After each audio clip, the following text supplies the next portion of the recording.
तर कशी पब्लिक आज होता भाऊ आपला गोट फार्मचा डे 13 मग काय सोनून मी आपल्या कामाला लटकून गेलो ना भाऊ आपल्याला बारीक बारीक फांद्या तोडायचे होते.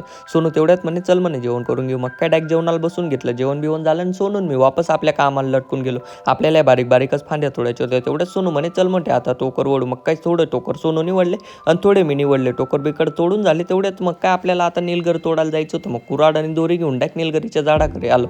मग काय आपल्यालाही नीलगरी तोडायची होती. मग काय डायरेक्ट सुरुवात करून दिली भाऊ नीलगरी तोडायची. फायनली आपली एक नीलगरी तोडून झालेली होती. मग काय आता नीलगरी नंबर 2 होती भाऊ. मग काय डायरेक्ट 2 नंबरची नीलगरी होती. तिला थोडी वर जाऊन दोरी बांधून दिली आणि डायरेक्ट आहे ना तेवढ्याच सोनूने ती नीलगरी तोडून टाकली. मग आता नीलगरी नंबर 3 होती. मग काय तिला दोरी बांधायची होती. मग बाबां मी तिला दोरी बांधतच होतो आणि फायनली तिला दोरी बांधून झाली आणि तोडून पण झाली. मग काय आता आपल्याला टोकरं वावायचे होते. पण टोकरं वाहून इथं टाकायचे होते कारण की आज ट्रॅक्टर येणार होता. आणि मग काय सोनूने मी सगळे टोकर वाहून टाकले.